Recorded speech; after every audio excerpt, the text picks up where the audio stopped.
Hello everyone. So sky gold and diamonds इस company के आज Q2 के रिजल्ट आए हैं। कल कौन कॉल होगा उस पर डिटेल डिस्कशन करेंगे कल। अभी देखते हैं नंबर्स कैसे इन्होंने रिपोर्ट करे हैं और यहाँ से कैसा आउटलुक लग रहा है इस बिजनेस का। सो इनके ये स्टैंड लोन नंबर है कंपनी का। आई मीन लास्ट क्वार्टर में हमने देखा था, आप में से भी बहुत सारे लोगों का कंसर्न था कि कंपनी का स्टैंड अलोन बिजनेस जो है ना उसमें ग्रोथ थोड़ी ज़्यादा स्लो हो गई है। 35-40% की ग्रोथ थी। कंसोलिडेटेड लेवल पे आई थिंक 55-60% की ग्रोथ थी। तो इस क्वार्टर में अगर आप स्टैंड अलोन ग्रोथ भी देखोगे कंपनी का ना वाई लेवल पे, सो ऑलमोस्ट आपको दिखेगा कि कंपनी 65-66% से ग्रो करी है। ये स्टैंड अलोन नंबर्स हम देख रहे हैं। इसमें एक पॉइंट बिल्कुल ये ऐड हो सकता है कि लास्ट ईयर Q2 में इस कंपनी ने दो एक्विजिशंस करे थे। एक तो वो स्पार्कलिंग चैन करके और एक मंगलसूत्र वाली कंपनी को इन्होंने एक्वायर किया था। So might be last year का Q2 और इस साल का जो Q2 है वो बेस आपका बिल्कुल आई मीन कवर हो गया, इक्वल हो गया। तो इस वजह से हमको ओवरऑल ग्रोथ अच्छी दिख रही है। लेकिन अगर आप क्वार्टर ऑन क्वार्टर भी नंबर देखोगे, आई मीन Q1 के कंपैरिजन में भी देखोगे, तो भी ऑलमोस्ट आपकी 40% की ग्रोथ दिखती है क्वार्टर ऑन क्वार्टर लेवल पे। तो मतलब चाहे मैं वाई देखूं या क्वार्टर ऑन क्वार्टर देखूं, स्टैंड अलोन बिजनेस का ग्रोथ इस क्वार्टर में काफी अच्छा है कंपनी का। देन अगर मैं कंसोलिडेटेड लेवल पे नंबर्स देखूं कंपनी के, तो टॉप लाइन की ग्रोथ है 95% की। वाई लेवल पे ऑलमोस्ट सेल्स आपका डबल हो गया है पिछले साल के कंपैरिजन में। स्टैंड अलोन में ग्रोथ थी 65, कंसोलिडेटेड में ग्रोथ है 95। एक इसमें मेजर डिफरेंस हो सकता है कि जो रिसेंटली इन्होंने कंपनी एक्वायर करी है गन्ना एंड गोल्ड, उसके नंबर्स शायद ये कंसोलिडेटेड नंबर्स में ऐड हुए हैं। इस पे हमको कल क्लैरिटी मिलेगा कॉन कॉल के अंदर। लेकिन मैं दोनों नंबर्स देखूं, दोनों में अच्छी ग्रोथ है ना। 65% स्टैंड अलोन बिजनेस ग्रो किया है, 95% आपका कंसोलिडेटेड बिजनेस के अंदर ग्रोथ है। प्लस Q1 से Q2 में यहां पे भी आप देखोगे तो मोर देन 30% की ग्रोथ है। जनरली अगर आप इनके हिस्टोरिकल नंबर्स देखोगे तो Q1 से Q2 में जो ग्रोथ दिखती है कंपनी की वो सिंगल डिजिट में दिखती है, 5% से 10% में। इस क्वार्टर में बहुत अच्छा ग्रोथ देखने को मिला है। इसका एक बड़ा रीजन ये भी हो सकता है कि एक तो वो GST रेट कट हुआ है, उससे ओवरऑल कंज्यूमर सेंटीमेंट काफी पॉजिटिव था। दूसरा, फेस्टिवल्स इस बार प्रीपोन हो गए। मतलब दिवाली देखो, नवरात्रे देखो, ये सब आपके 10 to 15 डेज पहले आ गए लास्ट ईयर के कंपैरिजन में। सो माइट बी उसकी वजह से भी थोड़ा सा और बूस्ट अप मिला कंपनी को। तो सीक्वेंशियली ग्रोथ अच्छी भी अच्छी है और वाई भी ग्रोथ काफी अच्छी है। मार्जिन कंपनी के इंप्रूव हुए हैं। इबिटा मार्जिन इस क्वार्टर में फिर से इंप्रूव हुए हैं। लास्ट ईयर इनके मार्जिन थे 5% के आसपास, इस बार ऑलमोस्ट 7% का इबिटा मार्जिन कंपनी ने बनाया है। I think highest ever quarterly EBITDA margin company ने रिपोर्ट करे हैं।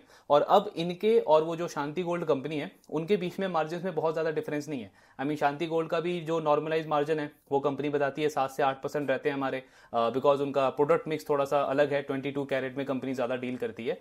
स्काई गोल्ड का पहले मार्जिन होते थे 4-5% के आसपास, 5.5% के आसपास। अब आप देखोगे तो 6-7% के रेंज में इनके इबिटा मार्जिन भी आ गए। तो मार्जिन में भी इंप्रूवमेंट है, टॉप लाइन में भी ग्रोथ अच्छी है।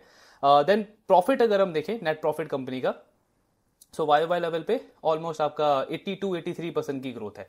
ऑपरेटिंग लेवरेज नहीं मिला इनको, लेकिन ओवरऑल प्रॉफिट की ग्रोथ अच्छी है। प्लस एक और चीज इसमें हमको समझना है इनके प्रॉफिट वाले नंबर में। इन्होंने ना डेप्रिसिएशन की जो अकाउंटिंग होती है उसको, उसकी पॉलिसी को थोड़ा सा चेंज किया है। पहले company written down method follow करती थी, अब ये स्ट्रेट लाइन मेथड फॉलो करती है। दोनों में डिफरेंस क्या है? बहुत सिंपल डिफरेंस है।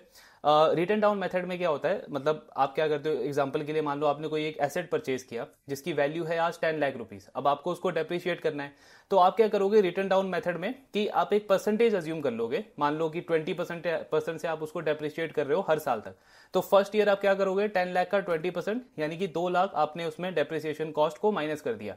तो आपका डेप्रिसिएशन कॉस्ट इस वाले मेथड में ना, रिटन डाउन मेथड में, इनिशियल ईयर्स में थोड़ा सा ज्यादा लगता है। क्योंकि पहले साल आपने किया 10 लाख का 20%, मतलब 2 लाख हो गया।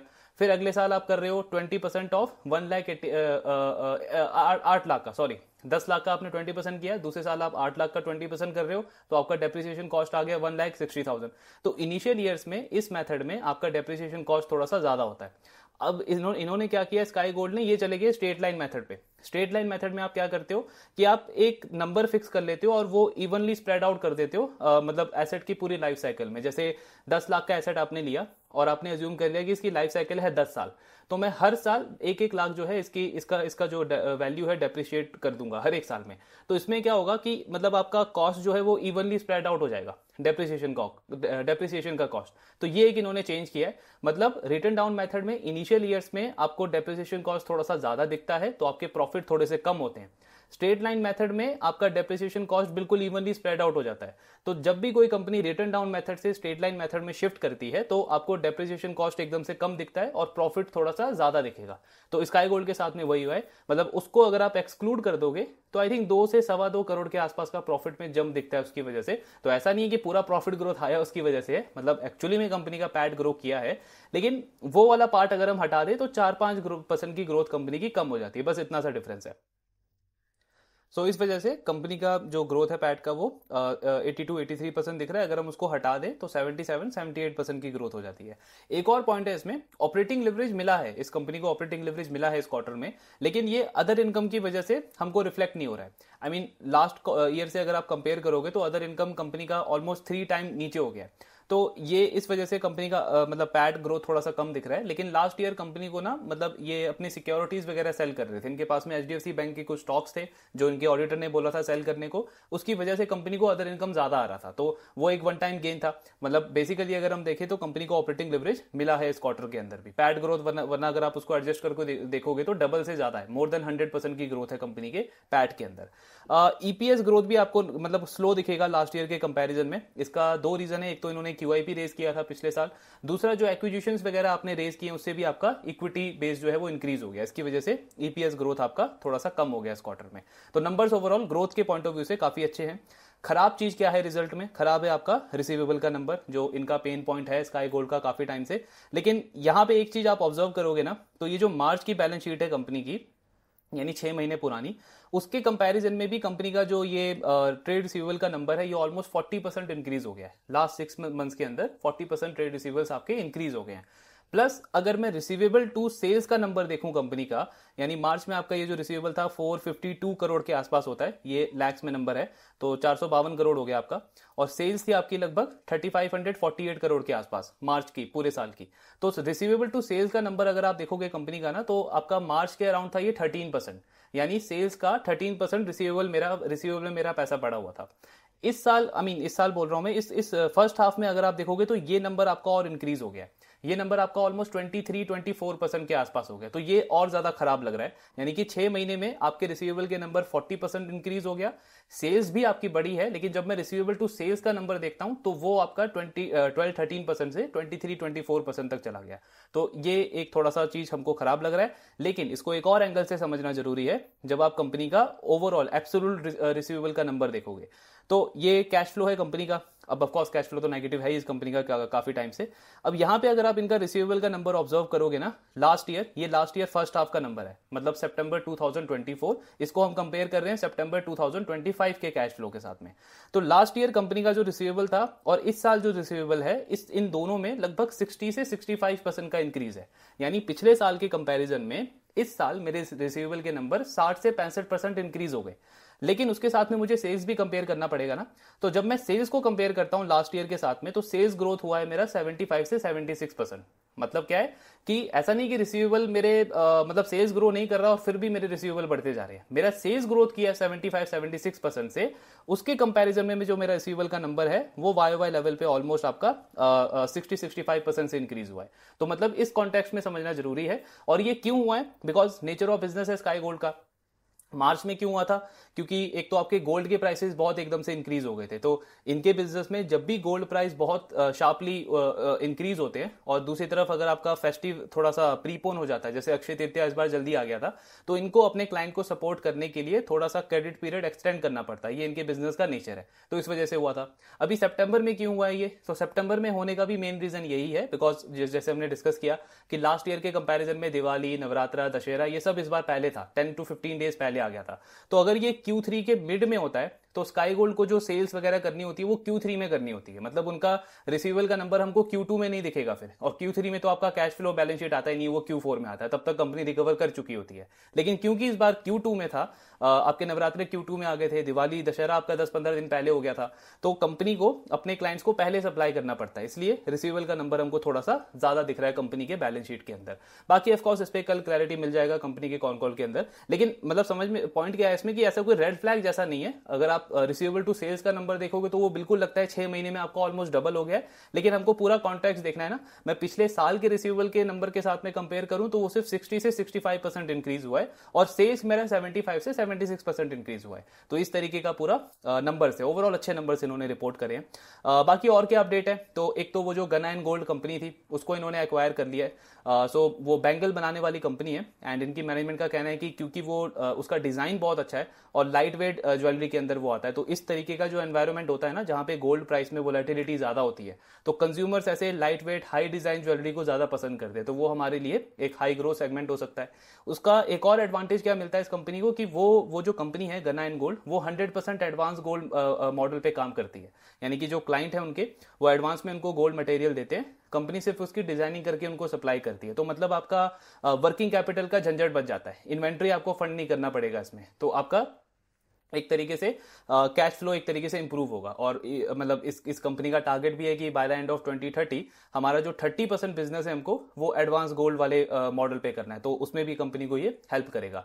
इसके अलावा सेंको गोल्ड के साथ में एक इनका कोलैबोरेशन हुआ है 9 कैरेट गोल्ड ज्वेलरी को लेकर के, सो वो भी कंपनी के लिए मतलब ओवरऑल जो लाइट वेट ज्वेलरी है उसमें इनका ग्रोथ वगैरह लेके आएगा। प्लस एक्सपोर्ट में इन्होंने वो सब्सिडरी अपनी क्रिएट कर दी है जो कंपनी के लिए गोल्ड प्रोक्योरिंग का काम करेगा, फिर कंपनी उसको यहाँ पे डिजाइन वगैरह करेगी, जॉब वर्क करेगी अपने यहाँ पे मैन्युफैक्चरिंग फैसिलिटी में, वापस उसको वहां एक्सपोर्ट करेगी, और जो वहां के रिटेलर्स हैं ज्वेलर्स हैं उनको कंपनी वहां पे सेल करेगी। तो ये सारे कुछ इनके रिसेंट अपडेट्स हैं। बाकी नंबर्स ओवरऑल इन्होंने अच्छे रिपोर्ट करे हैं। गाइडेंस भी इन्होंने दिया है, मतलब गाइडेंस वही सेम इन्होंने रिपीट करा है, वही 7600 करोड़ का गाइडेंस था by the end of FY27, same guidance इन्होंने मेंटेन करा है। अभी फर्स्ट हाफ तक इनका परफॉर्मेंस अगर हम देखें ना तो 2600 करोड़ का रेवेन्यू इन्होंने कर लिया है फर्स्ट हाफ में। पूरे साल का इनका टारगेट है 5400 से 5500 करोड़ का, तो बिल्कुल ऑन ट्रैक लगता है, कंपनी बहुत आराम से इतना अचीव कर सकती है, बिकॉज H2 वैसे भी इनके बिजनेस में अच्छा होता है H1 के कंपैरिजन में। 55 से 60% रेवेन्यू H2 में आता है, और कंपनी ऑलरेडी लगभग 50% अचीव कर चुकी है अपने एनुअल गाइडेंस का। सो माइट भी गाइडेंस से बेटर ही डिलीवर करे इस साल में ये। अगर आप वैल्यूएशन देखने जाओगे तो अभी इनका जो पी था वो 35-36 था, लेकिन जब ये रिजल्ट आ गया कंपनी के तो 28 से 29 का करंट पी हो गया इनका।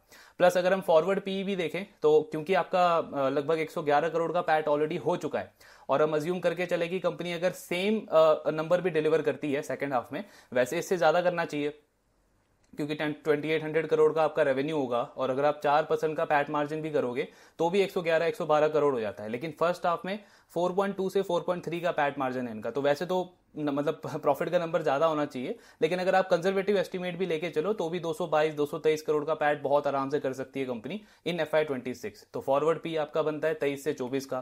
पैग रेशियो आप देखने जाओगे तो लगभग आपका 0.3-0.4 के बीच में बनता है, क्योंकि अर्निंग ग्रोथ आपकी हो रही है 65-66% की YOY लेवल पे। सो मतलब ओवरऑल तो डील काफी ल्यूक्रेटिव है। बस एक वही है, कैश फ्लो का जो इन्होंने गाइडेंस दिया है FY27 तक वो पॉजिटिव हो जाना चाहिए, तो उस पर थोड़ा सा और हमको क्लैरिटी मिलेगा कल कॉल में कि कंपनी का कैसा प्रोग्रेस चल रहा है। बाकी सारी चीजें ऑन ट्रैक है। एक और चीज है इसमें, अगर आप इनको शांति गोल्ड से कंपेयर करोगे ना, जो शांति गोल्ड अभी न्यूली लिस्ट हुई है कंपनी, हमने डिस्कस भी किया था, तो मतलब अब क्लियरली दिखता है कि कितना बड़ा गैप है, क्योंकि उनकी ग्रोथ थी 60% के आसपास Q2 में। स्काई गोल्ड का जो स्टैंड अलोन बिजनेस है उसमें ही 65-66% की ग्रोथ है, और कंसोलिडेटेड लेवल पे 95% की ग्रोथ है। तो मतलब यहां पे भी इतने बड़े बेस पे भी स्काई गोल्ड जो है उसको बहुत बड़े मार्जिन से आउट परफॉर्म कर रहा है।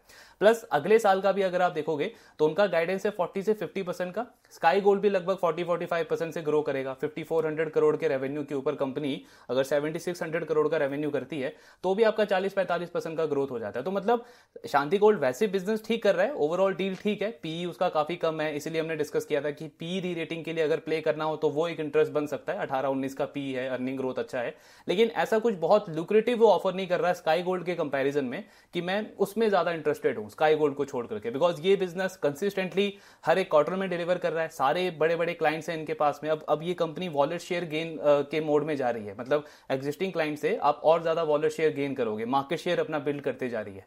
तो आई मीन इनको बहुत बड़ा एडवांटेज है वहां पे, तो वो चीज है। बाकी ट्रैकिंग तो ऑफकोर्स कंटिन्यू रखेंगे, कल कॉल होगा, काफी सारी चीजों पे फोकस है, उसको डिटेल में डिस्कस करेंगे। आपके जो डाउट्स हैं शेयर करते रहिए। Thank you very much.